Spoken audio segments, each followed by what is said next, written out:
And then I'll like, if I'm learning a tune, I'll like do something where I just play it for a while, like a two feel bass line while I'm singing the melody, and just try to do that and getting a good sound. And eventually, if you start doing that, that will lead to other things because you discover things while you're doing this simple exercise.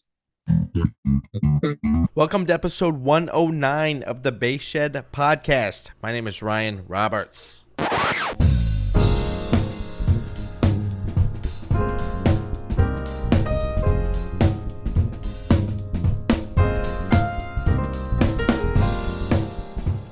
What's up, folks? So I get this call from Dan Lakin the other day, right? First and foremost, welcome all new listeners to the Bass Shed podcast.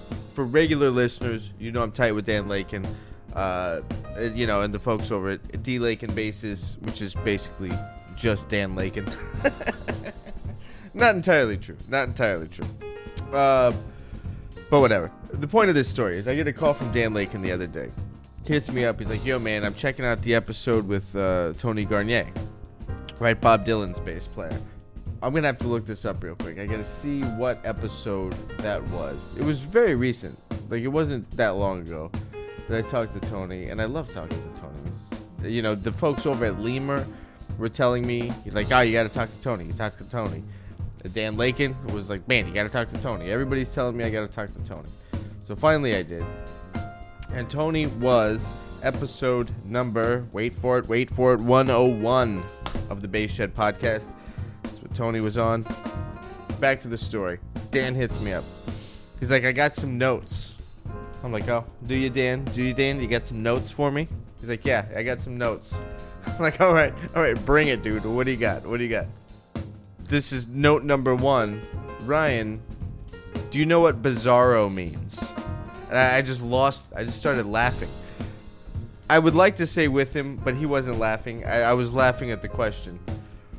I'm like, man, I don't know if there's an actual definition, but I got a feeling, it's kind of like this alternate universe thing, the bizarro world, alternate reality. And he's like, yeah, that's fine. You know where it comes from? I'm like, no, I don't. Like, I got it from Seinfeld, which referenced Superman. And he's like, yeah, it's Superman. I'm like, okay. That's the note, Dan? Yeah, Ryan, that's the note. I needed to straighten you out to see if you knew what bizarro meant. The reason I think that's hilarious is because, Dan, who cares? That's my Dan Lakin rant. For now, I'm sure there's going to be more. Love you, buddy. All right, what else is going on? The spring bass workshops from the Bass Shed Academy happening at Lemur Music in San Clemente, California on April 1st. That is a Saturday. If you are in or around Southern California, there'll be a classical workshop with Chris Hornung from 10 in the morning till noon. And then there's a jazz workshop that I'll be teaching from 1 to 3. And then an electric bass workshop from 1:30 to 3:30. I am proud to announce that Diodario has sponsored the event, and donated some things. So we got some Diodario swag to give away. All members of the electric bass workshop will get a free set of strings from Diodario Strings. So thank you to the folks over at Diodario for that. The workshop is a student-driven workshop, so every student will show up with a piece to perform for the other attendees. They will get direct feedback and coaching from the instructors. And I like the model of this because they can get feedback, they can get inspiration, it builds confidence in performing in front of peers. I think it'll be a really nice event and a nice day of bass workshops at Lemur Music on April 1st. Again, if you are in or around Southern California, you can register for the event at thebassshedacademy.org. Yeah, go to the programs tab, slide down, click on Spring Bass Workshops, and you can use the promo code podcast20 for 20% off of the registration for the workshops. All proceeds of the workshops go to creating scholarships and also future outreach programs. coming up later in April. Actually, a couple days after that, I'll be at Burbank High School doing a rhythm section workshop with the jazz group up there. For anyone that might be interested that is not in California, there's the first group class from the Bass Shed Academy, and that is Working Pro. That is the title of the class, taught by Mike Viseglia, who was on episode 98 of the Bass Shed podcast, and is exactly that. He is a working pro in and around New York. He's got a couple creative projects out. You can go to the BassShedAcademy.org to check out more details on that. The class does start May 1st, and that will be a 10-week course. And Mike is covering all aspects of what's necessary to be a successful working professional bass player. So if you're interested in learning from a working pro on how to, pursue being a working professional bass player, or if you are a working professional bass player and you just want to, glean some insight from a working professional that's been doing it for decades and played with everybody. Suzanne Vega, Jackson Brown, Bette Midler, has done work on Broadway. He was doing Kinky Boots on Broadway. Mike's in it. He's grinding it out as a working professional. So if you are a working professional, want to glean some insight, sign up for Mike Viseglia's Working Pro class at the BassShedAcademy.org. Use the promo code podcast20 for 20% off of registration. And it's all there. The BassShedAcademy.org. All right, my guest on the episode is Chris von Voorst von Beest. Chris, I hope I got your last name right, man. Chris walked me through the pronunciation of the last name. For regular listeners, I butcher them regularly. I'm terrible with the letters. Chris von Voorst von Beest. Chris plays with the Danny Fox Trio. And the Danny Fox Trio, it just came out with their 4th album titled Time Took Care of It. This is a great record. I got a copy of the record from their PR company. And thank you to April at amtpublications.com. She sent me a copy of their record. I was checking it out last night, doing some, educating myself on what this record is. Listening to it, making some notes. Better notes than Dan Lakin, I might add. Okay, can I just razz Dan Lakin again? Yeah, better notes than Dan Lakin. Man, the record's really hip. Because it does not live within kind of the standard format of a jazz piano trio, or even just kind of a jazz trio. Obviously the piano trio within jazz has a very strong tradition and a strong lineage of so many great piano trios that have existed throughout the years. But this is a really, really interesting, fresh, and creative approach to playing trio. The writing's fantastic. All the performances were great. And so it was really nice to talk to Chris about, a little bit about his backstory, but then also about this album and what influences his playing when coming to a project like this, and his time with the Danny Fox Trio, and how they've been working together for a long time. And I really think, when you guys go listen to the Danny Fox Trio album, which I highly recommend that you do, you'll hear what I'm talking about, that the trios like this, it's not just like you got some cats for the record date and went in and played it. This is really a concept that they've been kind of sorting out together, and it's one of my favorite things about trios that exist for longer periods of time, and not even just trio, any group that exists for a long period of time, is you really get into a concept and you get into a unique sound that only happens from regularly playing together and doing that thing. Wonderful time talking to Chris, and here it is. Here's my talk with New York bassist Chris von Voorst van Beest.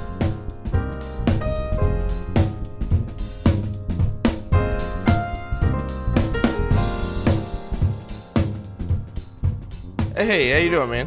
Very good. Cool. So you're in New York right now? Yeah, in Brooklyn. Nice. Cool, man. Yeah. So, first and foremost, I know about this new record you're on coming out. Yes.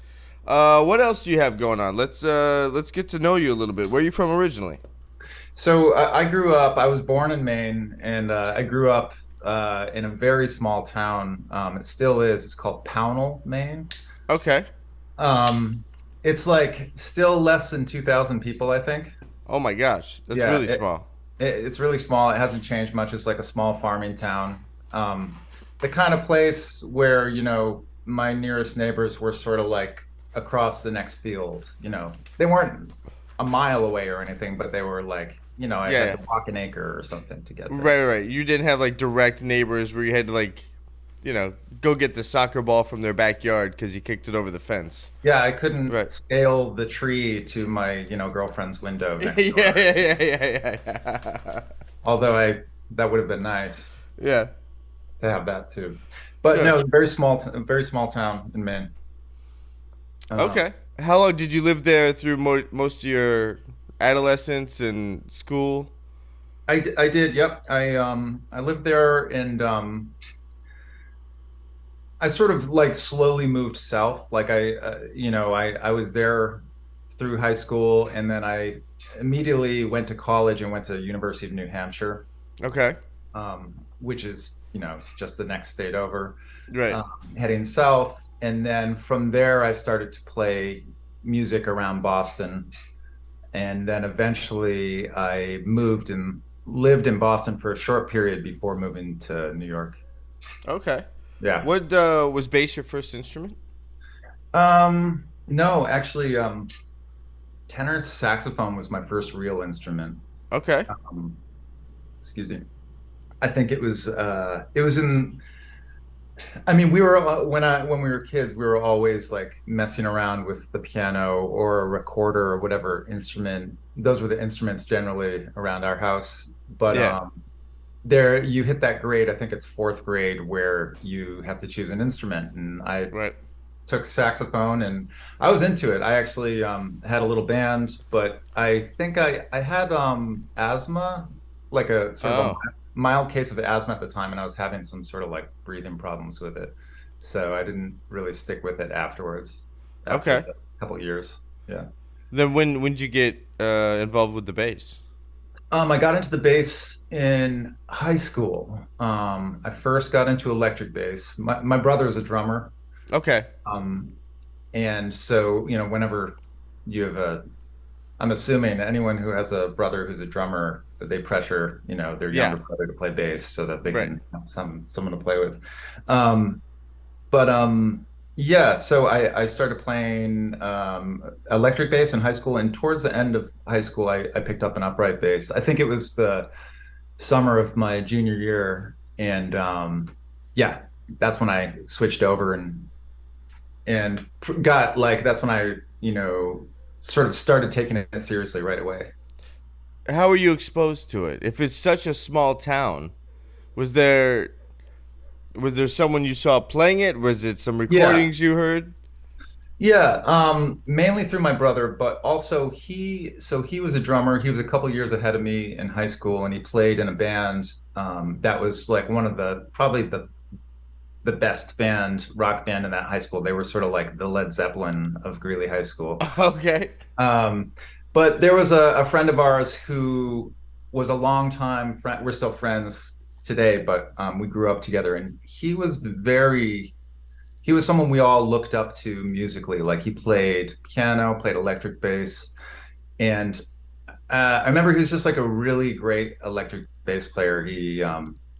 And seeing him play was really that, and then my brother playing drums and them playing together, that made me sort of, pick up that instrument, I think, just because seeing him. Right. You got the bug. That was it.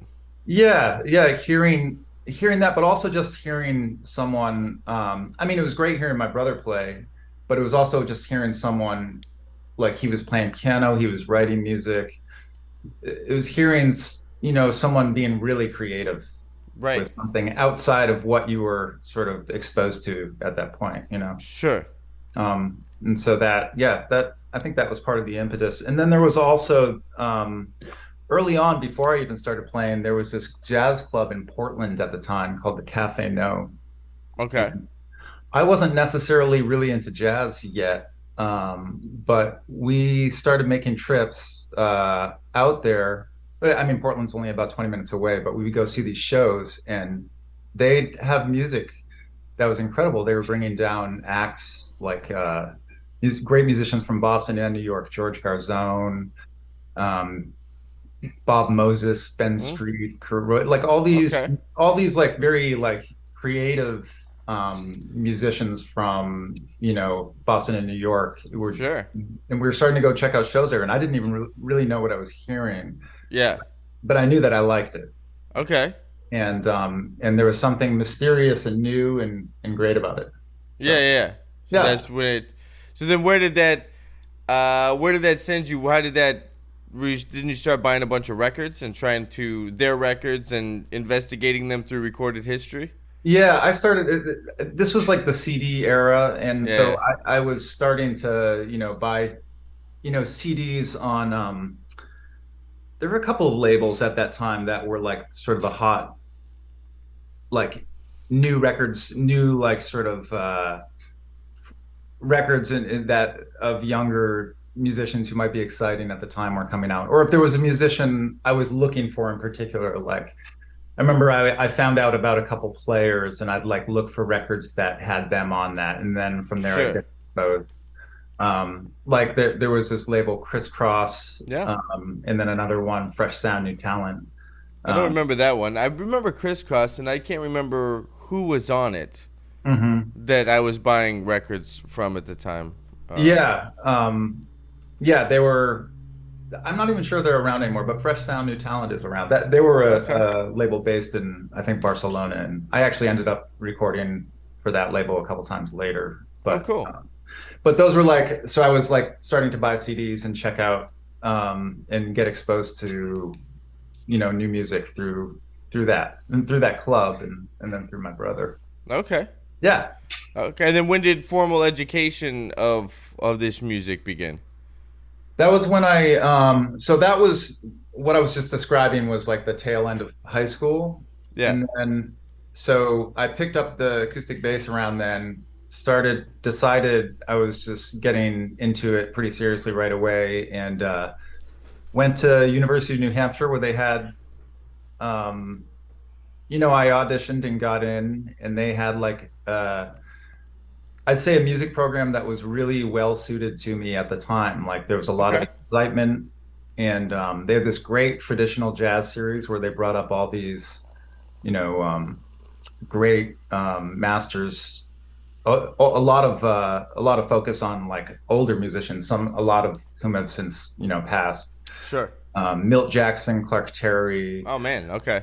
yeah, like all these heavyweights from that area, and I was exposed to that sort of right away in school there, and it was just a great place at the time. They had a big band, and there was a lot of excitement around, a lot of sort of young players um, in a similar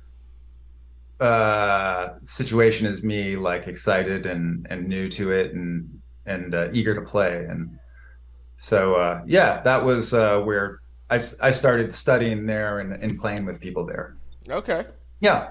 Okay. Um, but I also had this contingent of friends who lived in Boston, and this is where the Boston connection was. And I was in touch with them, and they were playing around Boston and making a lot of connections around there, and so I stayed connected with them and continued to play, and then ended up playing more and more with them and moving into Boston, and slowly, like I said, slowly heading south. When did you make the jump to New York? That was a few years after that. Um, Okay. um, I think the year was 2006. I'm kind of guessing. Okay. Okay. Um, So you've been there a and minute. That's when I came to LA. oh, really? Yeah. Okay. So you're a true I LA mean, at resident. this time, I maybe hope maybe an so. honorary Angelino at this point. Yeah, Yeah. but Um, I'm not a native. right, right. Yeah, so around then and been here, I haven't left. Cool. Cool. Yeah. What else keeps you busy besides playing in this trio that we're going to talk about in a second? Yeah. So I play a lot of gigs around town. I do some touring. Um, I write a lot of music. I played last night. I'm playing tonight. I'm playing the next few nights. It's sort of like there's some of them are gigs where it's just like, hey, can you play this gig? It's Sure. at this place. It pays this much. You Just show a up, pickup gig, yeah. play. It's a pickup gig. Others are like, hey, do you want to do this gig? In a couple weeks, it's at, I don't know, the Owl Music Park, some great venue. It's going to be original music. We'll have a rehearsal or two. Right. There's different kinds of things. And then I also, I recorded with a songwriter last week. I went in and did, I think she was making a demo for a Tiny Desk concert. Oh, okay. I was working on another songwriter's project. So I like to sort of play in different situations and see like how creatively I can just sort of input myself into them, Sure. and then I also write a lot of music. Yeah, I'm fascinated by that. What's the nature of the music you compose?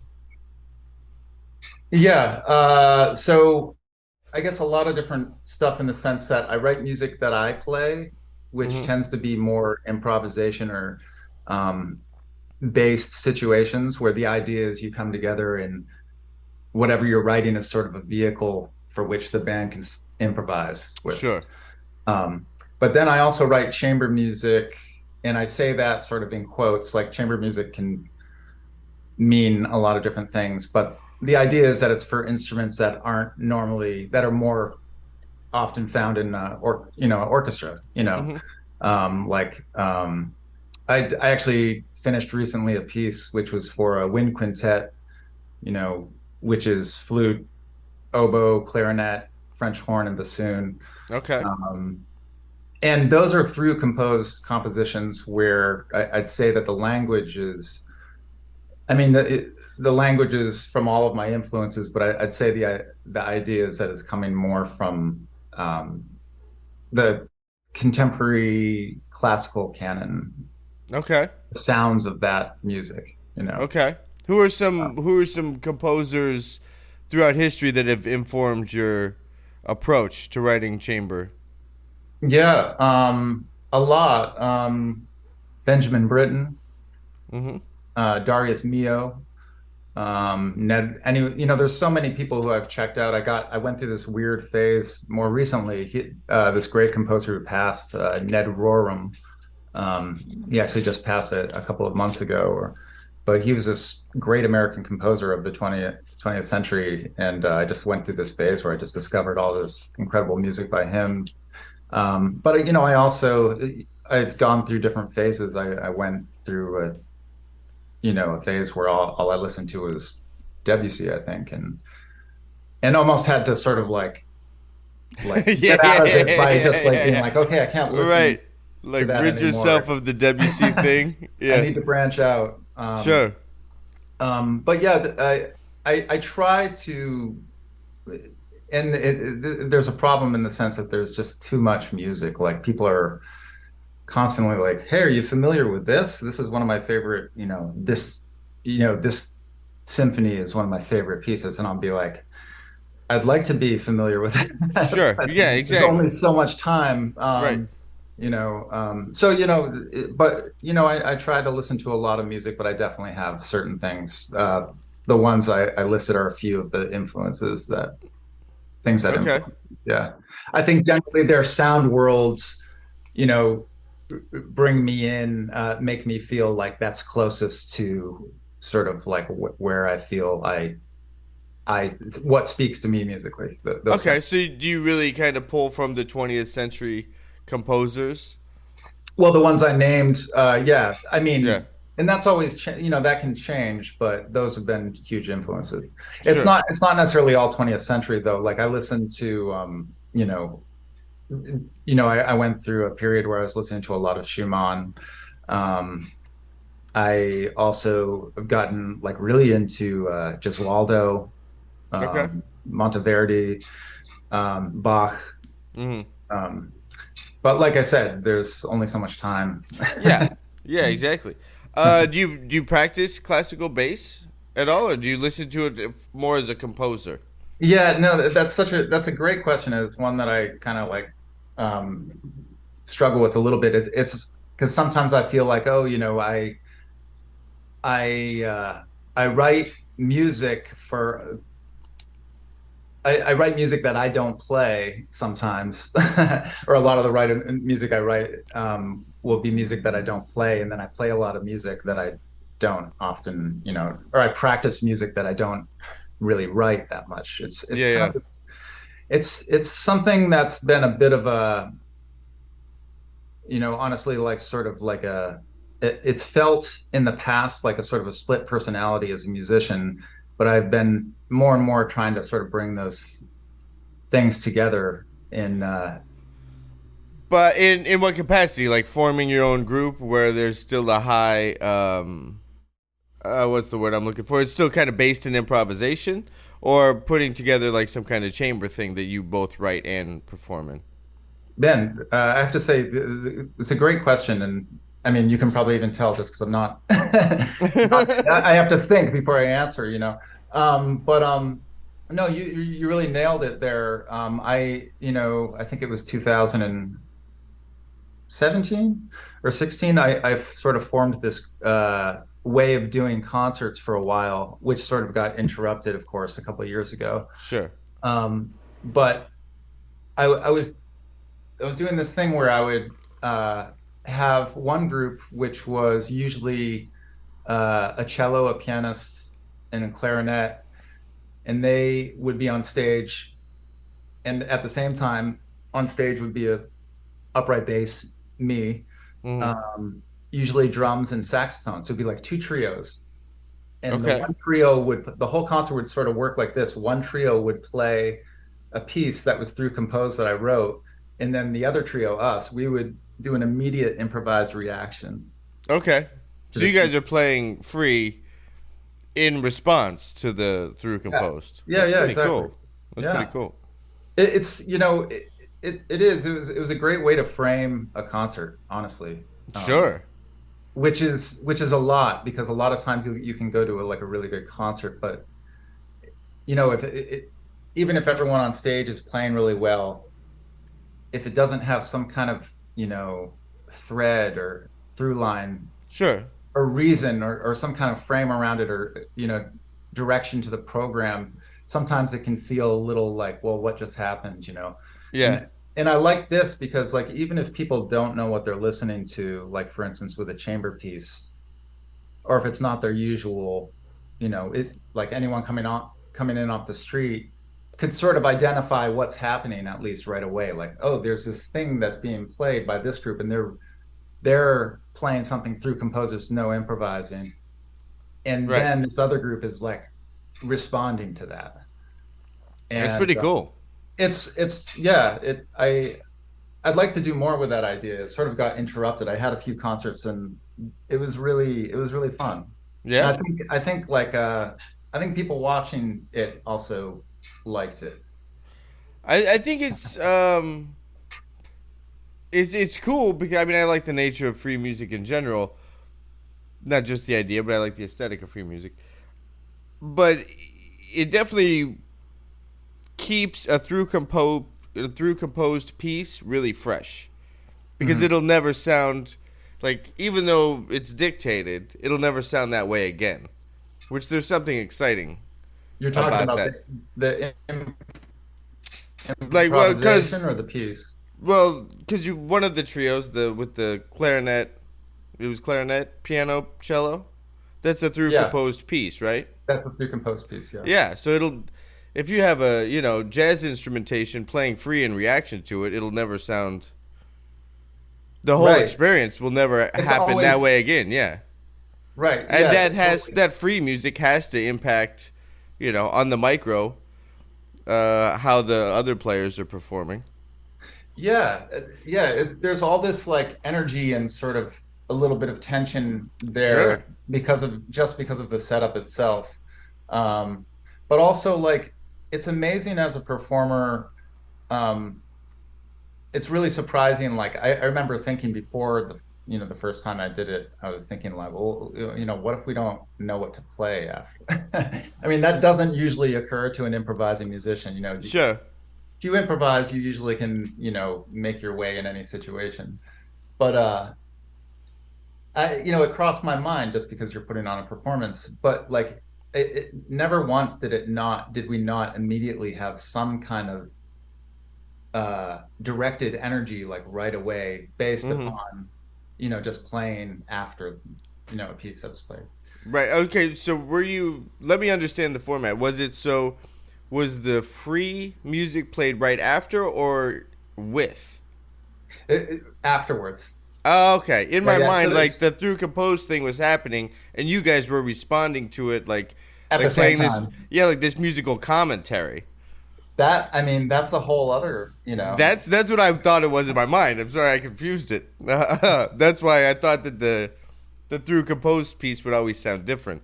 Oh, right, right. Yeah. Well, I'm playing with some in new music I'm writing. I'm playing with the ideas of like how to incorporate improvisation into through composed music, but not so much in a way where it's like, okay, there's this section where suddenly it's improv. Right, right. With More background about figures. how can people improvise within structures and it still like be part of the framework. Hmm. Um, you know, What are some ideas you're kicking around about that? about that, well, just certain things like, okay, if for instance, in a trio situation, sometimes like if there's some kind of arc to a phrase and it's a longer phrase, and maybe the clarinet is playing above everything, but Hmm. still sort of following the phrase, somehow accompanying it. That Sure. accompaniment could be improvised depending on, a number of things. It could be the shape of the line, it could be just touchstone notes, Hmm. but that could be an improvisation while it's still sort of serving the purpose. Yeah, it's a fascinating thing because obviously within jazz, like the structure that we have for improvisations are typically the changes in the form, and that'll direct your narrative. Yeah, But if you change what directs the narrative, a lot of things can that can yeah, open up a lot of new possibilities. yeah. And I mean, this isn't necessarily a new idea. I mean, people Sure. even in like classical composition, I use the word classical in quotes, but Sure. um, I feel like it's been experimented with, but that doesn't mean that there can't be more experimentation and more things to find. And I Right. think it's just an interesting thing, especially since a lot of the musicians that I end up using, or the musicians I end up using in the chamber group, are great improvisers, you know, Hmm. um, and they come from that world. So it's like Those are I'd be rare remiss not finds. to use those talents. Sorry. Those musicians are rare finds. Those musicians that can play that thing really well, the chamber stuff and instruments that aren't really cliche jazz instruments, but they have this deep classical, again with the quotes, background, but they can improvise. And I Yeah, think that there's some of the more fresh improvisers I've heard yeah, yeah, because they're not just doing like the tenor saxophone guy thing or the alto player thing. Like Mm, they don't come through the same they don't come up the same way. right. They probably didn't have an Omni book, and and do that whole thing. So the improvisation is a lot fresher and it's a lot more as a bass player, a lot more fun to play behind. Yeah, It yeah. just seems like this whole new freshness of vocabulary and ideas, and there's something about it that seems more honest and not as contrived. Well, I know. Yeah, I mean, I I love musicians from who play in so many different ways, but I feel like if I was playing an instrument where I was like the focused improvising instrument, I mean, the bass isn't usually thought of that way. Right. Um, but I feel like I would want that, as much of that language, there's so much you can express with it to be, I would want that to be part of my language, like having these sounds The from jazz other tradition language? jazz tradition, but also, like you're saying, like pulling from all these different Oh, areas, sure. whether it be contemporary classical music or, jazz or, anything. Yeah. Um, What but do you yeah, listen to in your free time? um, man, great question. Because I know what it's like to listen to stuff for like research purposes, or to like, Yeah. you know, expand the music that informs you as a composer and stuff. But that's not always what I put on when I'm just like hanging out at the house. Yeah, yeah. Um, I mean, I'll be honest, I listen to music sometimes depending on what I'm writing. Like if I feel like sometimes if I feel like I'm stuck listening to music that's totally different from anything Yeah. I've heard can help sort of unstick me in a way. Mm-hmm. Um, and it doesn't have to be like along the same parameters of, what I'm writing at all. It just has to be something different. Sure. But lately, well, I told you I was going through this Ned Rorem phase. I was actually listening to a few of his pieces. Yeah, I think I was listening to his Third Symphony, as well as a couple of his piano sonatas, just because I was sort of checking out more of his repertoire. But How do you spell no? How do you spell his last name? Rorem, Rorem. R-O-R. Check this dude out. Yeah, but I also, I was also listening to some tracks off some of the new Esperanza, Spalding and Fred Hirsch duo record. Oh, I haven't heard about that. Yeah, I really like Fred Hirsch. I really like Fred Hirsch. yeah, Not that I don't like Esperanza. I don't want that to come off the wrong way. yeah. Um, but No, she's great on between it. She's great. Yeah, she can play. Yeah, she's absolutely. But she's I haven't singing. heard. It's duo voice and piano on this. Okay, so she's Yeah. singing and playing with. I haven't heard much from her in the last few years. I didn't really know what she was up to. Yeah, Does she have more of a presence over there in New York? I mean, she's pretty ubiquitous, I would say. I also haven't necessarily followed a lot of her projects. I mean, I did see that there was this during the pandemic. There was this piece that a composer, the composer Nico Muhly did that featured different musicians, and Esperanza was one of the featured musicians where she was playing bass and singing as part of this piece. Um, but yeah, I honestly haven't followed too much of her work, but I, recently just there's this new record, Fred Hirsch and her, and she's just singing with him playing piano, and the Oh, I interplay see. I is, see. yeah, the interplay is really So pretty she's not playing fantastic. bass on it. She's not playing bass on it. Okay, Yeah, interesting. yeah. That's that seems interesting to me because it's something different than what I would expect. From me? No, from her. Like Oh, from her. like I think I got introduced to her as a bass player first who was singing. Right. So then they kind of both existed at the same time, but it Right. was bass first to me. Maybe it's because I'm a bass player, Uh-huh. but to now have her be just a vocalist on a project would be fascinating to listen Yeah. to. Yeah. No, she's great. Yeah, She sings great. yeah, she's a fantastic musician. Yeah. We'll be back right after this.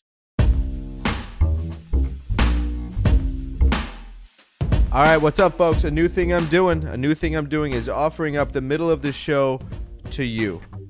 I want this to be a podcast that builds a community, and I want it to be a podcast where you can not only hear, but be heard. So, how this works, go to thebasshed.com/podcast, click on the button that says give me a shout out, have all the information there, email me with whatever you want me to talk about. I'll run an ad for you. Whatever it is. You got a new record coming out? Let me know about it. You got some dates you want to plug? Cool. Let me know about it. Instagram handles, YouTube handles, Spotify, whatever it is, whatever you got going on. You want me to give you a shout out? Absolutely. I'd love to. I not only want to give you a shout out, but I want to go check it out myself. I want to know what you guys are up to. and I want the community to know what you're up to. So go to thebassshed.com/podcast, get a shout out. All information will also be included in the monthly newsletter that goes out. Bassist Lauren Cohen is going to be at Mesro in New York. He's going to be playing trio with Jim Riddle and Don Edwards. For regular podcast listeners, you might remember Lauren Cohen from episode 75 of the Bass Shed podcast. Tuesday, April 11th at Mesro, sets at 7:30 and 9 p.m. You can get tickets at smallslive.com/events. There's information there. Again, the date is Tuesday, April 11th. Bassist Lauren Cohen. It's out. It's released to the world. My album, Smile, is out and available. Head to thebassshed.com. Click on the tab that says album. That will take you to it. You can check it out. You can stream it. You can purchase it. You can avoid it.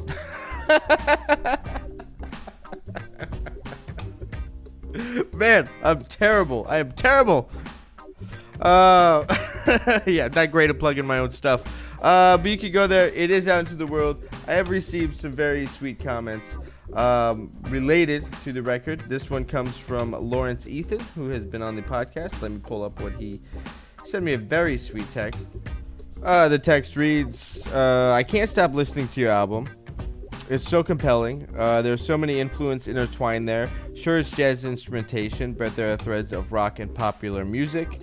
It digs deep and not a bar is wasted. This is my take anyway. Very kind words from Lawrence Ethan, and thank you for that, Lawrence. Very sweet. I'm happy to have the record out, and it is available. Again, the album is titled Smile. It is my record, and you can check that out at thebassshed.com /album, and that'll take you to it. All right, folks, if you want a shout out, hit me up. Go to thebassshed.com /podcast. Click on Give Me a Shout Out, and I would love to hear what you're up to and check out the links. Excellent, sir. Let's get into this record. This record with the Danny Fox Trio. Absolutely. Came out March 6th. Do I have that right?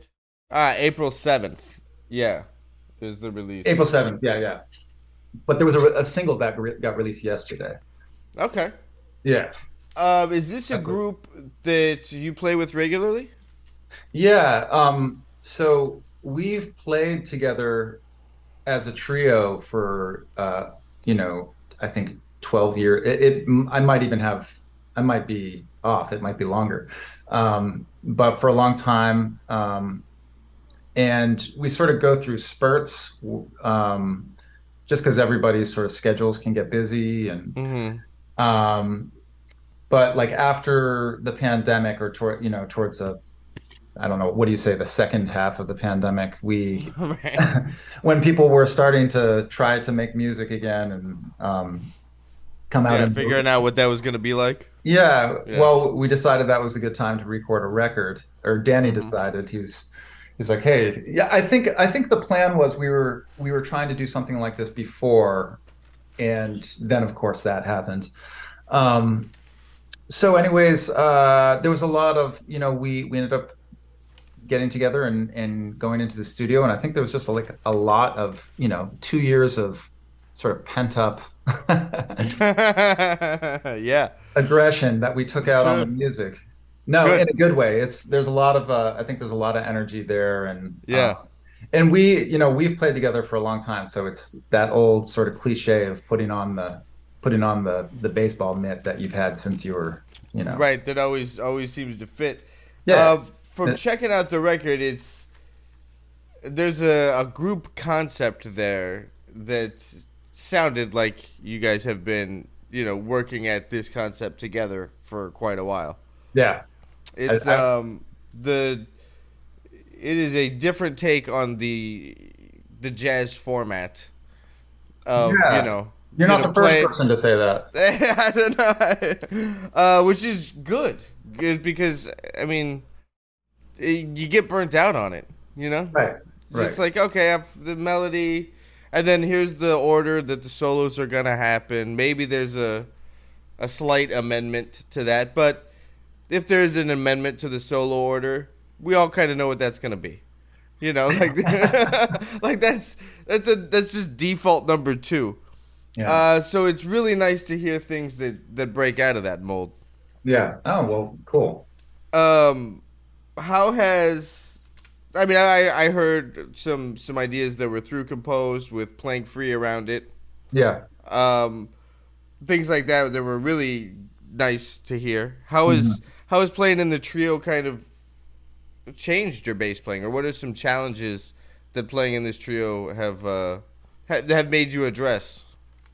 I mean, I think there's a good with Danny's tunes, there's a really nice mixture of he wrote out some stuff for the bass to play, but Mm-hmm. also I can, he's totally fine if I want to elaborate on that. Um, and then, and then that combined with there being just like stuff where it's unclear how I'm supposed to feel. So I just sort of figure that out along the way. Mm-hmm. So I like that balance in the first place of like, okay, there's direction in the sense that I see what kind of bass lines he's thinking of for this part, and that might help establish a vibe for the tune. So like some of those lines can be tricky. Mm-hmm. Um, and sometimes I sort of do it to myself. Like for instance, there's one of these pieces. I forgot what the name is because he changed the names. He had like other names for the tunes, and then a week later, like they're all renamed something else. Yeah. Um, but on one of these tunes, I think it might be Dr. Bob, there's this like line that it's a piano line, and it's long and it's Mm-hmm. really fast. And I decided for whatever reason, it was a good reason, it would be cool to double it. Um, Okay. um, because it kind of started like in one point laying on the bass, but in order to complete the line, like I realized, oh man, and at the tempo we were taking it, it like became this thing I had to work on for a while. And so Yeah. there's certain like technical things like that where I'll just like I said, in that case, I sort of did it to myself, but where I'll have to like really practice something as basic as like a really fast line that's sort of all over the place and get it together. Sure. Um, there's other things where if he's going for something, a lot of there are plenty of times where maybe he doesn't know what he wants exactly, or it's not totally clear what's supposed to be happening. So I think sometimes the challenge is to sort of help discover like what this sketch is, what this sketch is supposed to be doing, like Sure. like sort of what is it, how is it functioning like in the scheme of the tune? Is it just a cool thing that's happening for sort of no reason, or is it like something that's functioning, like is it building towards something? Is it, so sort of like figuring out the best way to sort of like make the music sort of cohesive as Mm. a song, you Yeah. know Yeah. because it's not like, like you said, it's not like a simple normal structure that's easy to be like, okay, now I do this, because that's what always happens. This is like, okay, here's this weird 8 bars which came after this melody line, yet it seems sort of like an interlude. How do we make this uh important and have a reason for being there, more than just it's a cool thing, it's a cool Right. sound, you know Right. Yeah. yeah. Yeah. I mean, I definitely heard Sorry, it's kind of a some. convoluted answer. No, all good. I mean, obviously, I haven't seen any of the music, the Yeah. sheet music for this, but it definitely sounds like there's some, major shifts in tonality and just like abrupt phrase modulations and things like that would automatically like, okay, it's a new section where you just hit start. It necessarily didn't have some kind of cadence to get to the modulation. Just like, boom, we're just Mhm. gonna play the theme again in a new key. Mhm. But then it would be an elaboration on the theme or something, so that even when there was shifts in the different sections, I still felt like they were still glued together Yeah. melodically, and there was Yeah. still a cohesive nature instead of this just modular kind of writing which is not a musical term, but that's how I think of it. No, I totally get Yeah. what you're saying with that. Yeah, and that's actually I have a lot of fun in that aspect because I think part of what besides playing bass, what I really enjoy bringing to the trio is I I like looking at Danny's pieces like sometimes he'll and especially this past year there were a lot of rehearsals where Max wasn't around, and so we'd just be rehearsing duo, and Danny, would have this sort of, it was more than a sketch, but it wasn't a completed piece. Mm-hmm. And I have a lot of fun looking at someone else's music because it's much easier to look at someone else's music objectively than your own. Um, Man, that's such a thing of life, isn't it? Like you can it is. easily look at someone else's life Yeah, instead of your own. and offer Yeah, advice. yeah, So, exactly, and be right on the money. right. Yeah. So no, like, and I would have a lot of fun, like, for instance, there's this one tune, one of my favorite tracks on the record. I don't know what it's called now because he changed the name. I'm gonna have to get those straight before Yeah. the release concert. But Yeah, it's funny. So if he calls a tune, you're gonna be like, right, I'm gonna you're be like, like, call it by the old name, so I still know it. right. But like for instance, that in that tune, he had this section, and he was like, oh, so what he I think he was just being like, yeah, I didn't know sort of you know, what, what it's supposed to do. And I saw that section, like I said, it was fun to look at it objectively. And I was like, oh, well, for instance, in this section, which was like 16 measures long, I think, we should repeat that. And then after we repeated it, I was like, well, we should repeat it twice. And then it became this section that happens 3 times and the melody happens in 3 different ways. Hmm. And suddenly there's a minute more of music. And so Yeah, like, you know what I mean? And that's like when you're talking about a song composition, that's a lot. that's a lot. Yeah. And so it's really fun to do that and help bring a tune to fruition. Mm-hmm. Um, and so I really, yeah, I guess I don't know why I was talking about it. I think you were talking about like you know, how does it challenge you? How does the music challenge Yeah, you? yeah.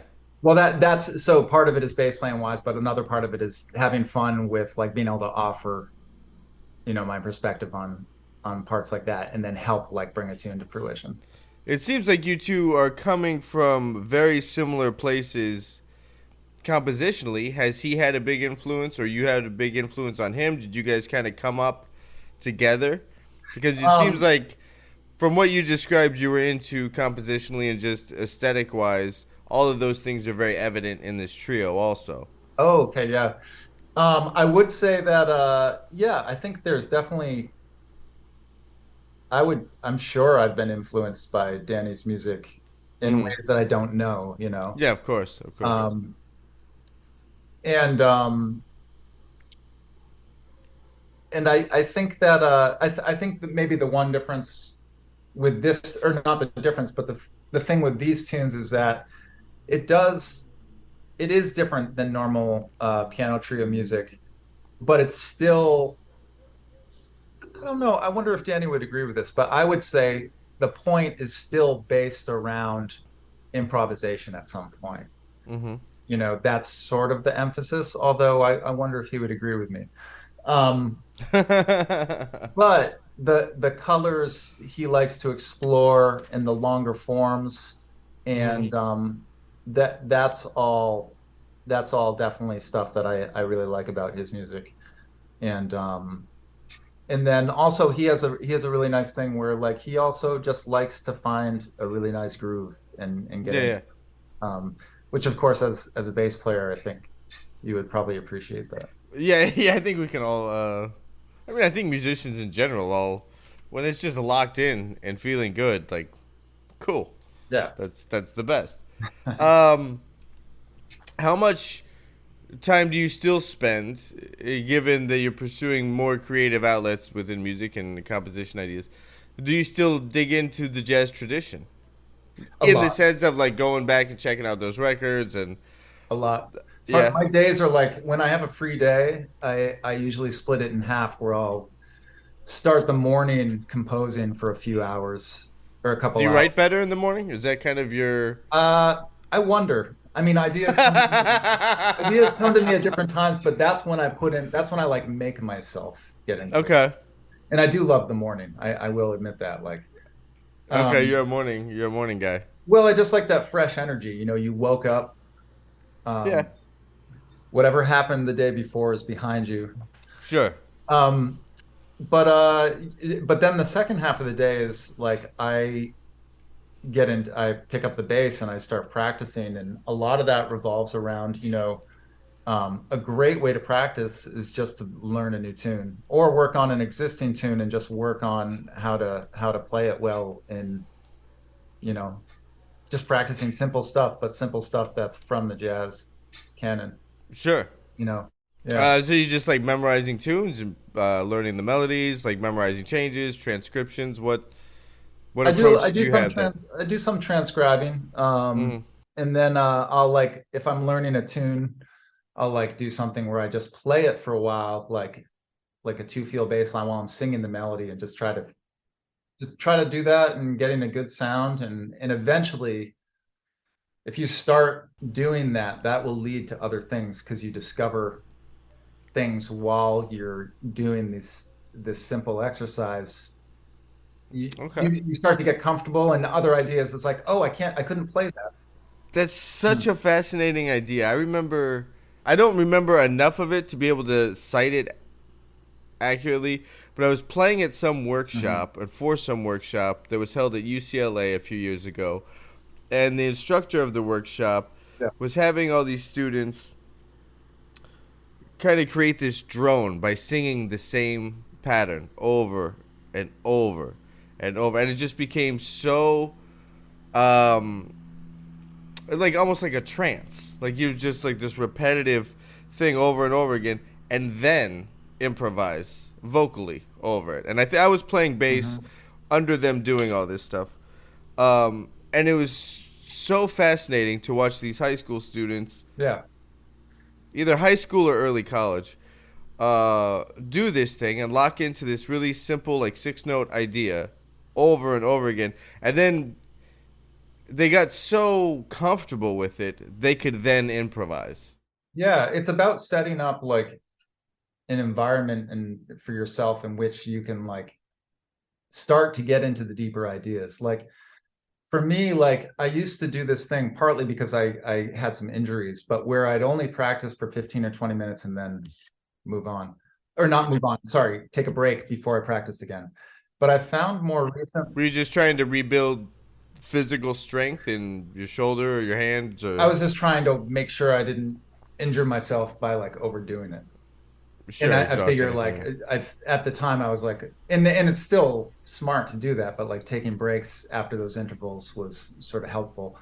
But more recently I realized like if I do an exercise for a long time, it yes, the exercise is important, but if I'm just concentrating on the simple things like getting a good sound and playing in time and trying to play in tune while doing some exercise, and if I do it long enough, and as long as I stay focused on what I'm doing, that's gonna lead to deeper, more interesting stuff to practice. Because along the way, Mm, I'm gonna try something, and for whatever reason, it might make me think, oh, that's a nice melody.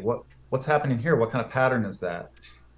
yeah, yeah. It just leads you into areas you couldn't really find out of the blue. And Right, right, right. I love that, because when you're doing that kind of practicing, that's the shit, because Yeah, then yeah, you're yeah. really into it. You're doing it because you love it. You wanna, rather than like, I have to do this exercise. Right, right. You're investigating something creatively instead of just Yeah. And working on mechanics or right. something. And so my point is like, I hope I don't get injured, but I'm starting to do it where I don't take breaks because it allows me to get to Okay. that space, which is Sure. I'm seeing the benefits of like pushing yourself where you're just staying in the zone of something, and that Sure. being the practice. Do you still practice electric bass? No.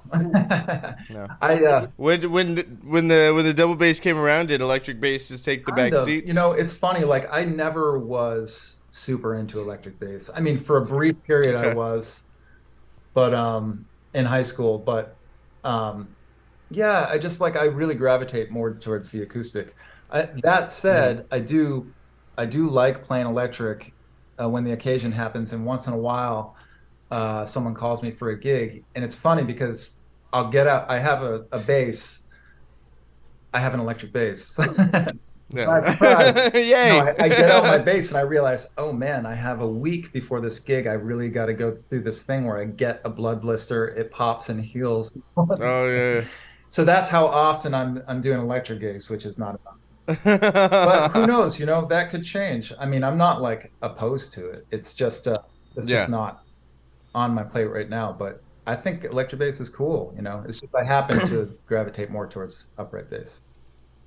Would you? I mean, it could be a cool texture in the trio. We had a rehearsal the other day.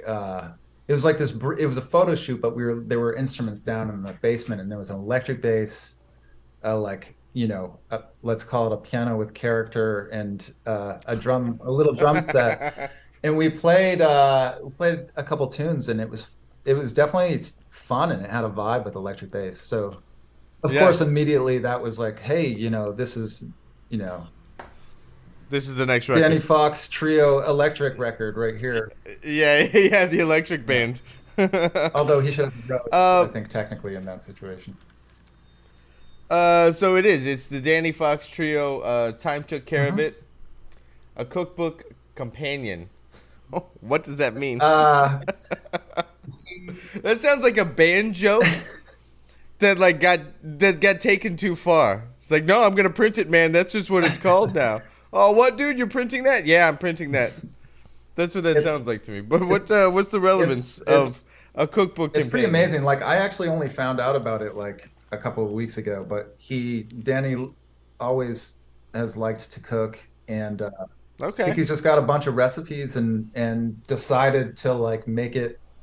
And it's kind of a perfect idea. The more you know, now that it has happened, I wish I had thought of it for him.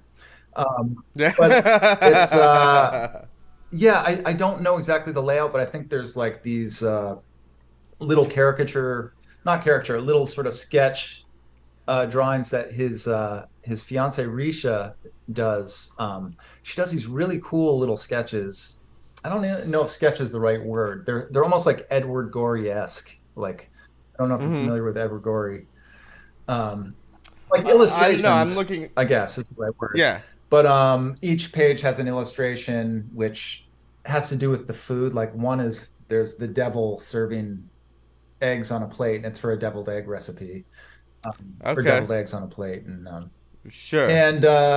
I think I'm not sure how he ties it into the trio. I guess that remains to be seen. But I think there is some more relevance, like maybe Max and I make an appearance in the book somehow. But Oh, nice. I'm still not sure. Yeah.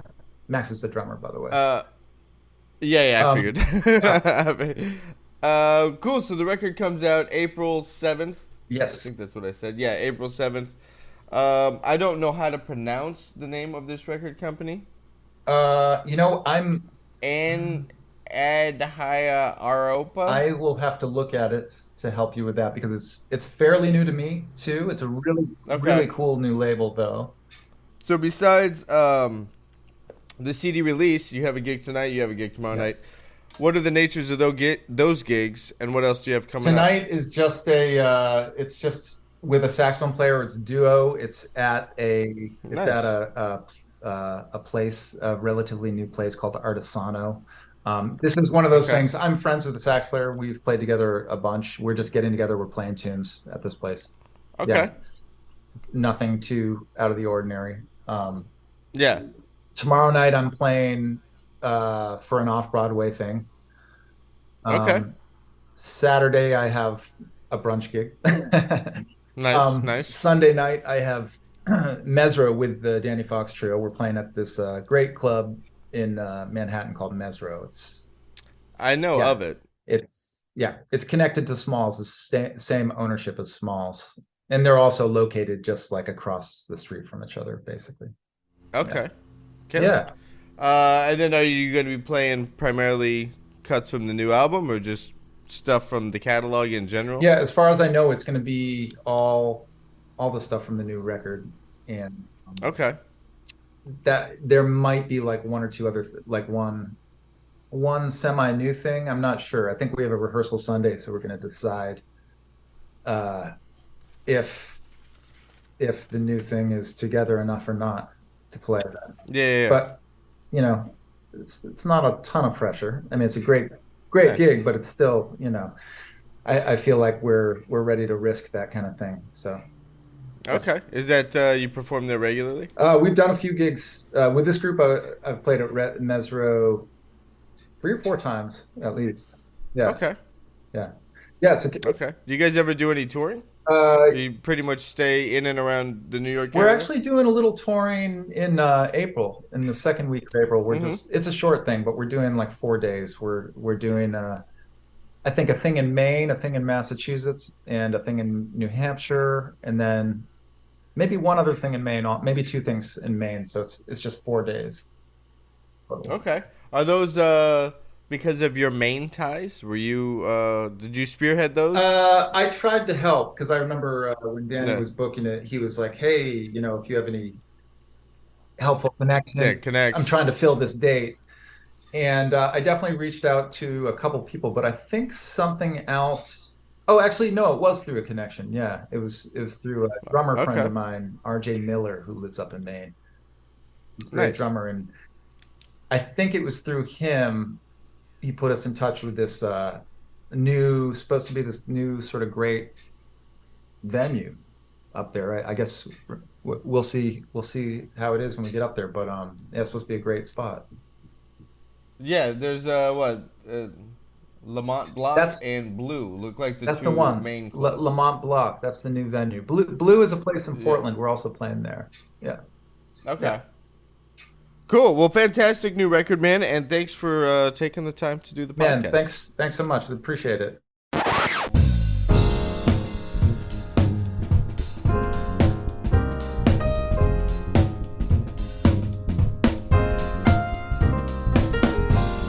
All right. That was my talk with Chris von Voorst von Beest. Oof. I hope I got that right, Chris. If I didn't, I'm so sorry, man. I'm so sorry. I meant well. I meant well. A lot of good stuff in there. Definitely check out the Danny Fox Trio. Their new album comes out April 7th. You can click on the link to the Danny Fox Trio on Spotify, wherever you are listening to the podcast. It will be there. Check them out. If you are enjoying the Bass Shed podcast, please hit subscribe wherever you are listening to it. And that's all I got for this one, folks. That's all I got. I will catch you on the next one in a minute.